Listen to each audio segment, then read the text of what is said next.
Puji Tuhan, sukacita yang disediakan bagi Kristus.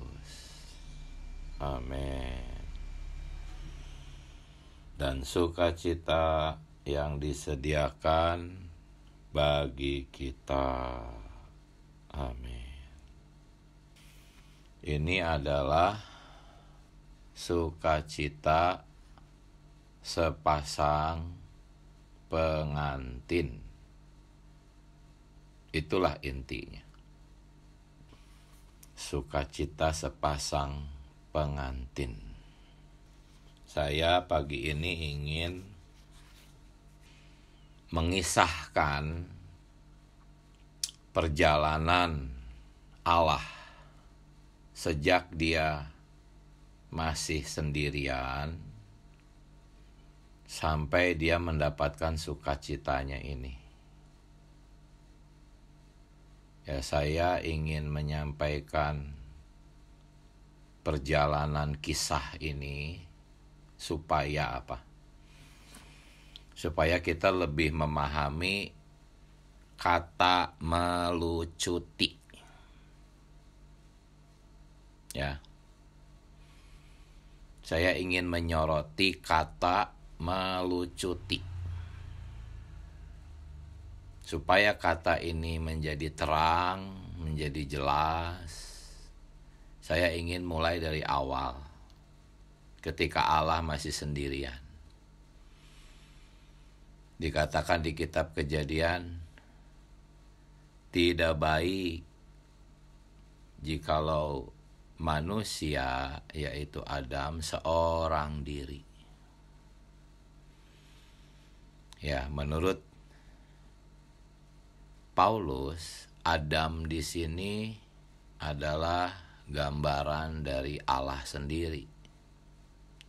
Satu-satunya laki-laki di alam semesta. Ketika Allah sedang sendirian, belum ada malaikat, belum ada alam semesta, Dia sudah membayangkan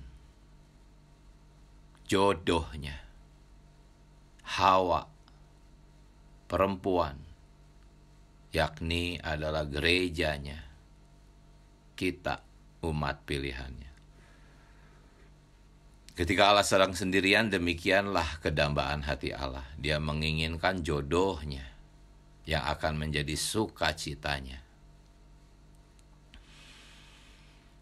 Nah, hanya sebelum Allah menciptakan jodohnya, manusia, Allah mempersiapkan segala sesuatunya supaya ketika Dia nanti menciptakan jodohnya, segala sesuatunya sudah siap.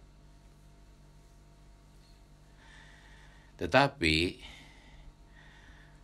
ya, pembantu yang Allah ciptakan, ya, kita boleh katakan seorang pembantu, seorang pelayan yang Allah ciptakan untuk manusia, menjadi sombong karena kecantikannya. Akhirnya di dalam Yehezkiel 28 ayat 17, Yesaya 14 ayat 15, kita melihat di sana Allah memvonis si pembantu yang memberontak ini, si iblis. Allah memvonis dia bahwa dia akan dilemparkan ke bumi bagian paling bawah, ya, ke dunia orang mati. Itu vonis. Tetapi vonis ini belum dilaksanakan, tetapi sudah berkekuatan hukum tetap, ya. Iblis marah karena hukuman ini telah jatuh dan tidak bisa diubah. Iblis marah sekali. Bukannya bertobat, dia malah marah. Hanya, ya, mungkin iblis berpikir bahwa dia masih bebas berkeliaran. Dia belum masuk ke dalam dunia orang mati itu sesuai vonis. Saya nggak tahu apa itu dalam pikiran iblis, tetapi Allah punya rencana. Ya, Allah punya rencana manusia yang harus dengan kehendak bebasnya sendiri, ya, memilih Allah, mengasihi Allah, menginginkan Allah. Allah tidak mau menciptakan robot yang diprogram. Ya, sehingga ya Allah membiarkan iblis dengan bebas boleh melakukan apa saja. Karena Allah adalah Allah yang mulia, dia tidak pernah memaksa orang. Ketika Allah menciptakan manusia, ya, iblis begitu teramat sangat marah, cemburu. Kenapa? Karena kan iblis itu adalah malaikat yang memiliki kuasa dan wewenang tertinggi sebelum ada manusia. Tetapi ketika manusia diciptakan, iblis menyadari dia itu hanyalah seorang pembantu dan dia tidak bisa menerima ini. Seolah-olah ketika Allah menciptakan manusia, Allah berfirman kepada manusia, "Berkuasalah atas seluruh bumi dan atas binatang melata," yaitu si ular itu. Wah, iblis begitu panas, ya. Dia begitu murka, dia terbakar oleh apa? Suatu nafsu yang tak terkira. Karena kini dia hanyalah seorang pembantu. Manusialah yang terutama di alam semesta. Dia marah. Akhirnya ketika Allah selesai menciptakan manusia, iblis membuat manusia bersatu dengan dirinya. Dan dia berhasil. Ya, pada saat itu Allah menonton, menyaksikan. Bukan sedang tidur Allah itu. Dia menyaksikan bagaimana iblis melaksanakan rencana jahatnya. Tapi Allah santai aja. Karena endingnya iblis tetap kalah. Wah, iblis merasa berhasil. Dia telah membawa manusia bersatu dengan dirinya. Seolah-olah dia berkata, sekarang bukan aku sendiri yang akan masuk ke liang kubur, ke dunia orang mati. Nah, dia mungkin menghina Allah. Enak aja mungkin dia berpikir. Manusia disuruh berkuasa, aku mau disingkirkan. Sorry ya, aku rebut manusia, dia akan menjadi budakku. Nah, dia mungkin merasa berhasil ya. Rencana Allah gagal. Ya memang pada saat itu dunia dan alam semesta yang sudah diserahkan kepada manusia kembali jatuh ke tangan iblis. Ya. Padahal pada saat manusia diciptakan itu sudah diserahkan kepada manusia oleh Allah. Tetapi iblis berhasil dan dunia bumi kembali jatuh kepada tangan iblis. Manusia malah bersatu dengan iblis. Ya, seperti satu kesatuan yang sangat dekat sekali. Iblis menjadi hayat manusia, menjadi penguasa manusia. Manusia diperbudak oleh iblis. Nah, tetapi ini adalah konsekuensi yang harus Allah lalui, karena Allah menginginkan manusia yang memilih Dia dengan kehendak bebasnya. Allah begitu agung, Allah begitu mulia, sehingga Dia tidak mau memaksa. Kemarin ada Bible study di Bandung, saya mengilustrasikannya seperti Kim Jong-un. Allah tidak mau seperti Kim Jong-un. Kim Jong-un ketika mengadakan pemilihan umum, ya, kalau di Indonesia kemarin ada 3 calonnya, tetapi kalau di Korea Utara itu hanya ada 1 calon. Nggak ada pilihan lain. Rakyat Korea mau nggak mau memilih Kim Jong-un. Betapa hinanya pemilihan umum yang macam itu ya. Betapa kerdilnya si Kim Jong-un, sehingga dia menempuh cara pemilihan umum semacam itu untuk menjadi penguasa. Allah tidak mau seperti itu. Allah begitu mulia, ya, sehingga Allah berkata kepada manusia seolah-olah, silahkan manusia, kau mau pilih siapa, silahkan. Tetapi aku sudah peringati ya, kamu jangan makan pohon itu. Itu bentuk kasih Allah. Ya. Jangan makan pohon itu, nanti kamu mati. Tetapi silahkan, engkau yang memilih. Ya, aku begitu mulia, begitu agung, gak mau aku memaksa engkau. Ya, kemudian Allah menyaksikan, Allah membiarkan Hawa sendirian di sana. Memilih. Ya. Sampai akhirnya kita tahu iblis merasa menang, telah berhasil merebut manusia yang tadinya akan menggantikan posisinya.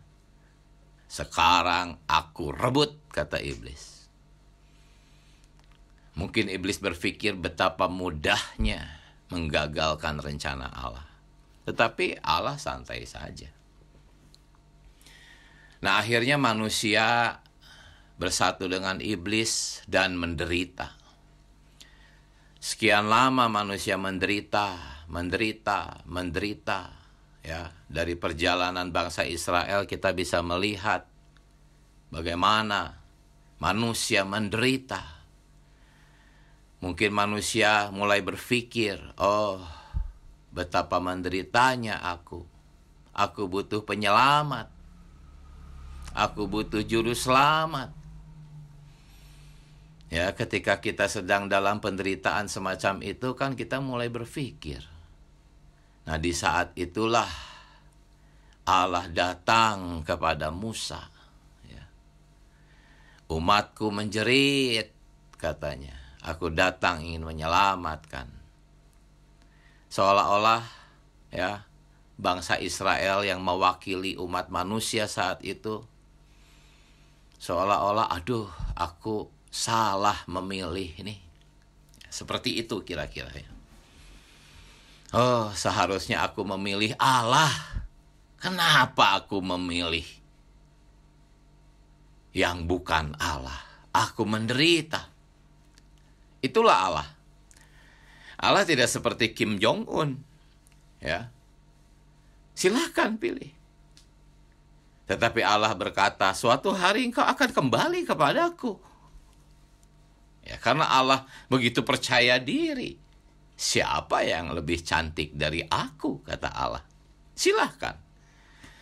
Seolah-olah Allah berkata, rasakan dulu, silahkan. Suatu hari engkau akan kembali kepadaku. Demikianlah Allah. Ya, dan memang akhirnya manusia menjerit ya kepada Allah Sang Pencipta.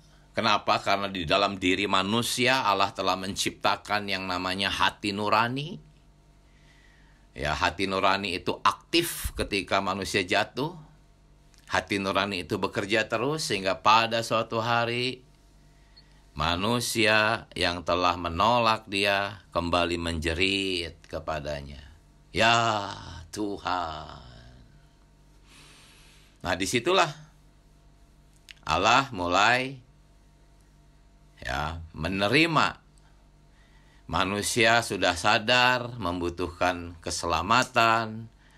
Nah, waktunya Allah melayani manusia yang sudah memilih dia. Walaupun manusia sudah memilih dia, manusia masih belum bisa lepas dari ikatan hukum Taurat. Ya. Karena hukum Taurat berkata manusia harus dihukum terlebih dahulu. Iblis masih bisa berkata kepada Allah, walaupun manusia berteriak minta tolong kepadamu, hai Allah, engkau tidak boleh mengambil manusia itu dariku. Kenapa engkau tidak boleh? Karena hukummu sendiri yang kau buat sendiri, hukum Taurat itu, tidak memperbolehkannya. Manusia harus hukum mati. Wah, iblis seperti di atas angin, dia berdiri di atas hukum. Hukum yang Allah buat untuk merebut manusia. Tetapi ya, Allah menjadi manusia. Menjadi satu orang. Manusia jatuh ke dalam dosa karena satu orang. Maka penyelamatannya juga oleh satu orang. Ya. Allah menjadi manusia dan melaksanakan tuntutan hukum Taurat. Mungkin iblis tidak memahami strategi ini sehingga dia malah membantu Allah untuk menggenapkan hukum Taurat. Ya. Akhirnya Allah menjadi manusia untuk menggenapkan tuntutan hukum Taurat secara legal, ingin mengambil kembali manusia menurut konstitusi. Sebab kalau Allah tidak menurut konstitusi, maka Allah akan disalahkan oleh iblis sebagai pelanggar hukum. Allah bukanlah seorang pelanggar hukum, apalagi hukum yang dia buat sendiri. Ya, singkat cerita, ketika dia mati di kayu salib, ya, hukum Taurat itu dipaku di sana. Maksud hukum Taurat dipaku di sana tuh adalah sebagai satu pemberitahuan bahwa kematian manusia ini adalah melaksanakan pasal-pasal ini. Ya, kalau di China itu kan orang dihukum mati, di lehernya suka dikalungi pasal-pasal yang dia langgar kan. Demikianlah hukum Taurat di atas kayu salib itu adalah pasal-pasal yang sedang dilaksanakan hukumannya. Semua menonton ini sah. Ya, sah. Maksud Allah mati di atas kayu salib itu adalah untuk apa? Oh, Allah melihat manusia sudah bersatu, melekat dengan iblis, ya. Seperti pakaian dengan tubuh, ya. Pakaiannya begitu menjijikkan, begitu kotor, compang-camping. Seperti anak bungsu di kandang babi mungkin ya, seperti itu. Tetapi walaupun pakaiannya begitu kotor, bau, menjijikkan, tetapi di dalamnya ada manusia, jodoh Allah yang dia inginkan sejak dia masih sendirian. Ya. Dia ingin menyelamatkan jodohnya, tetapi ingin membuang pakaiannya. Inilah makna melucuti, saudara-saudari. Inilah melucuti. Melucuti di sini adalah memisahkan pakaian itu dengan jodohnya, sukacitanya. Manusia jatuh, dia tolong. Tetapi malaikat jatuh, dia biarkan. Karena memang sedari awal hasrat hati Allah, sukacita Allah bukan malaikat, tetapi jodohnya. Oh Tuhan Yesus, selama ini mungkin kita berpikir Tuhan Yesus mati di kayu salib supaya mengampuni dosa, siapa yang percaya diampuni.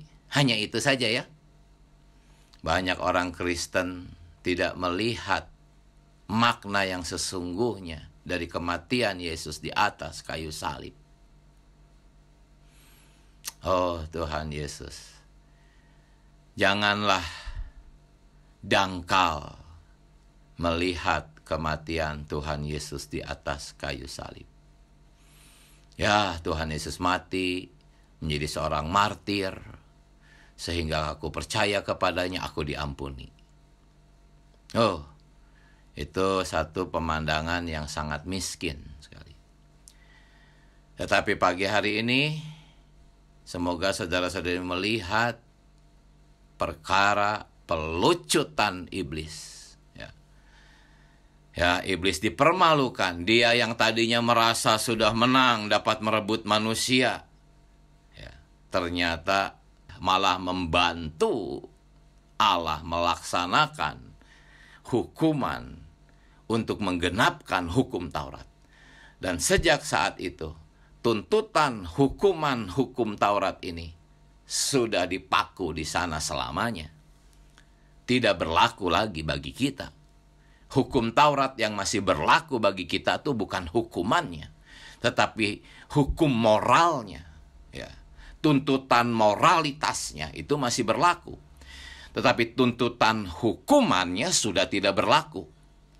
Jadi ingat, ada dua aspek hukum Taurat. Tuntutan hukuman dan tuntutan moral. Tuntutan moral masih berlaku, bahkan kita harus genapi sampai sepenuhnya. Tetapi tuntutan hukuman itu sudah tidak berlaku karena sudah dilaksanakan hukumannya.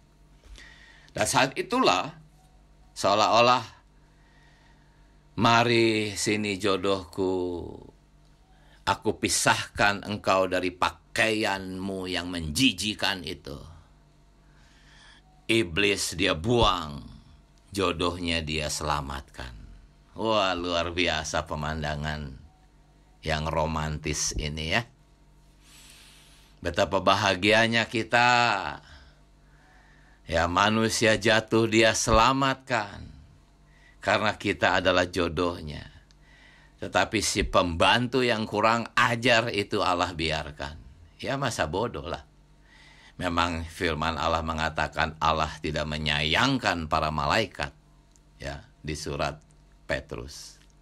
Demikianlah saudara-saudari,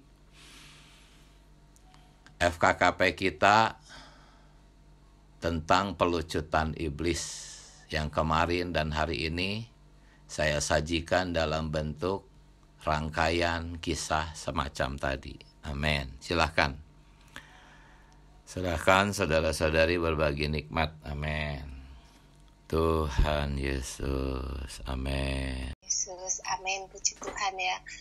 Pagi ini saya kembali diterangi seperti yang sudah saudara uraikan tadi ya, saya sangat berjamah ya bahwa Tuhan begitu mengasihi jodohnya, yaitu kita hari ini ya. Bagaimana Tuhan itu menang ya dengan mutlak ya. Ketika si Satan, iblis itu dia berusaha merebut jodohnya, yaitu manusia. Dia pikir dia sudah menang ya. Tetapi Tuhan kita punya jalan ya.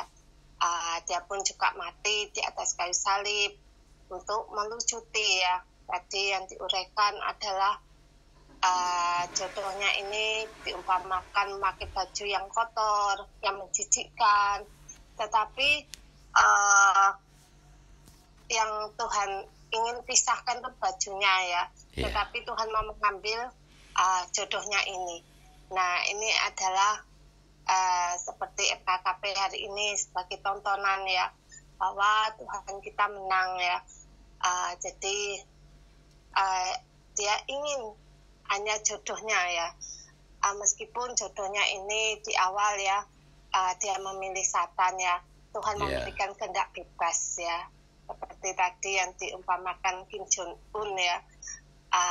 Tuhan bukan seperti itu ya, hanya satu pilihannya, tetapi Tuhan berikan kehendak bebas mana yang dipilih oleh manusia.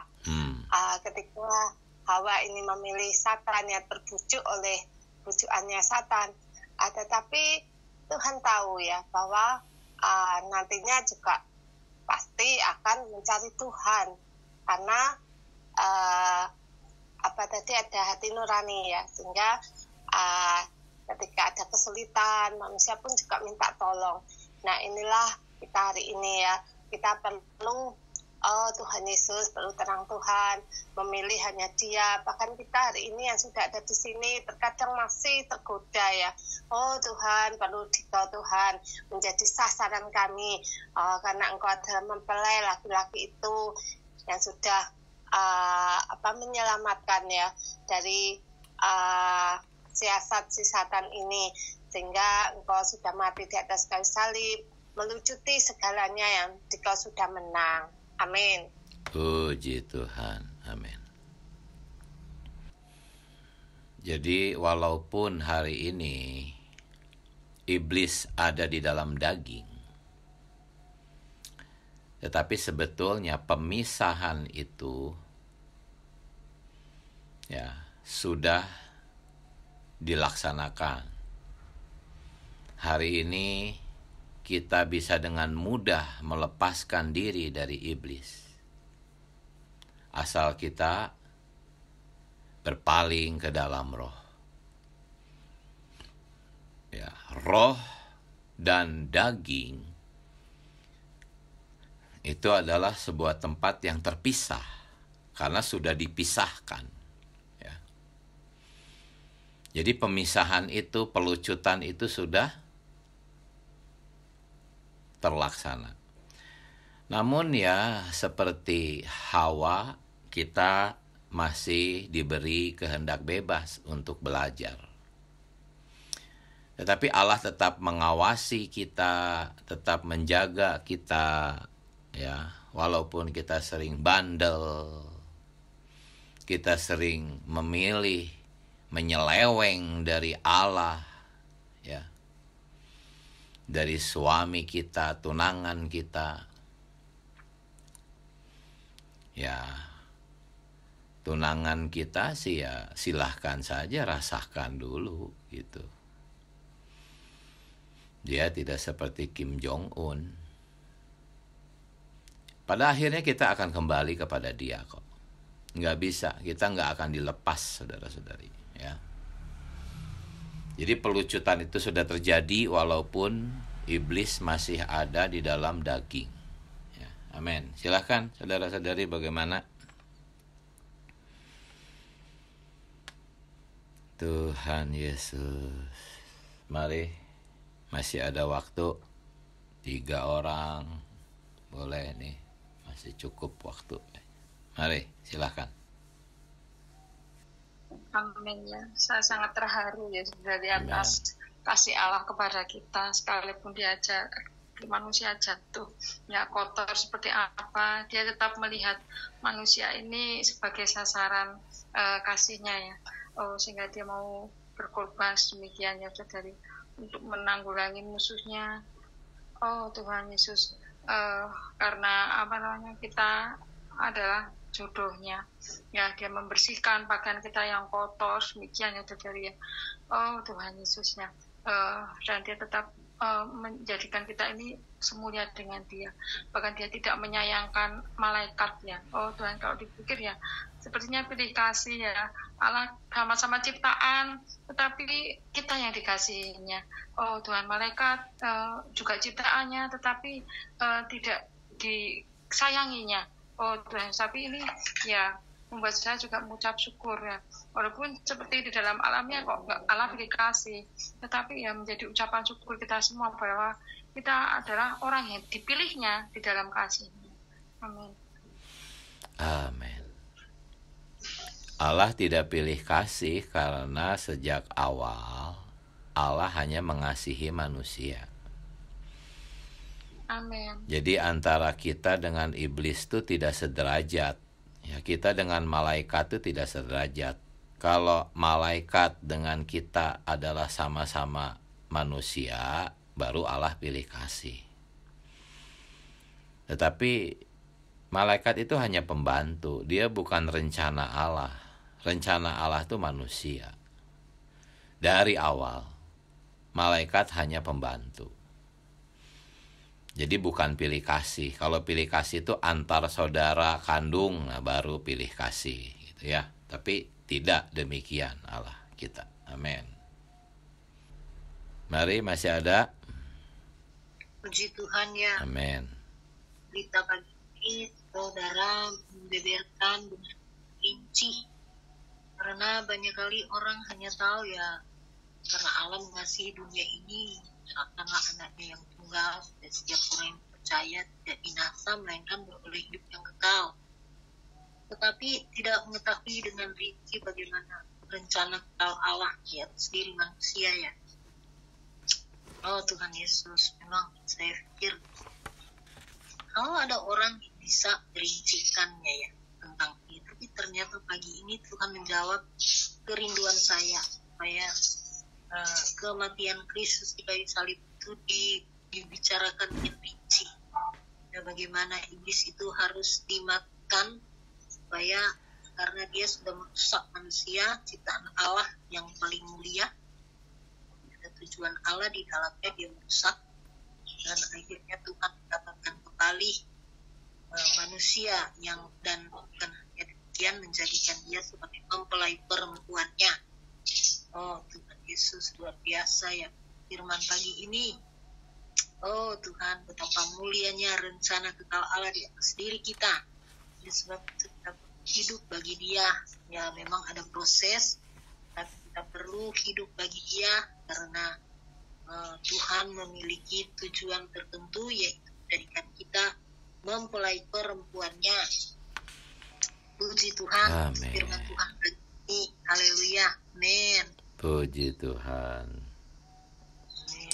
Inilah makna sukacita yang disediakan bagi Kristus. Kita jodohnya adalah sukacitanya. Kristus rela melakukan apapun bagi jodohnya, sukacitanya. Bahkan dia rela sedemikian menderita di kayu salib, karena sukacitanya adalah kita jodohnya. Haleluya. Dan sukacita kita jelas, sukacita kita adalah Kristus.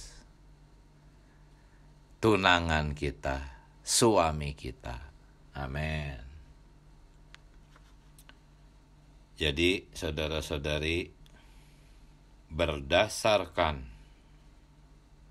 pelaksanaan hukuman, menggenapkan hukum Taurat di kayu salib, maka ya secara sah menurut undang-undang kita sudah boleh memerintah kepada penguasa-penguasa, pemerintah itu. Kita katakan pergi, ya. Pergi engkau. Karena secara hukum kita sah mengusir iblis. Tetapi sebelum kita mengatakan pergi kepada iblis, menyeru dulu ya. Jangan langsung ngomong. Oh Tuhan Yesus, kembali dulu ke dalam roh ya. Oh Tuhan Yesus, nyalakan dulu rohnya ya. Karena yang berhak berbicara ini adalah roh, bukan daging ya. Percuma daging nengking-nengking setan diketawain. Karena itu menyeru dulu ya. Oh Tuhan Yesus, sampai roh kita on. Nah, rohlah yang punya kuasa mengusir si jahat, penguasa, pemerintah di udara, Satan, iblis, dan roh-roh jahat, semua antek-anteknya ya. Amin. Saudara-saudari, puji Tuhan, mari kita menyeru nama Tuhan. Tuhan Yesus. Tuhan, terima kasih Tuhan buat ekonomimu ketika engkau masih sendirian. Oh, engkau menginginkan kami, jodohmu, orang-orang pilihanmu. Oh, engkau telah melewati proses. Engkau sabar terhadap kami yang menyeleweng ini. Engkau sabar terhadap kami, jodohmu yang tidak setia ini. Engkau terus menyertai kami. Engkau terus membujuk kami. Tuhan, terima kasih. Terima kasih karena engkau tidak akan melepaskan kami. Pada akhirnya Tuhan, oh kami akan ada di Yerusalem baru. Oh Tuhan Yesus, tolong kami juga ada di masa kerajaan 1000 tahun. Menikmati pernikahan yang indah itu. Haleluya, terima kasih. Amin. Sampai jumpa saudara-saudari. Amin.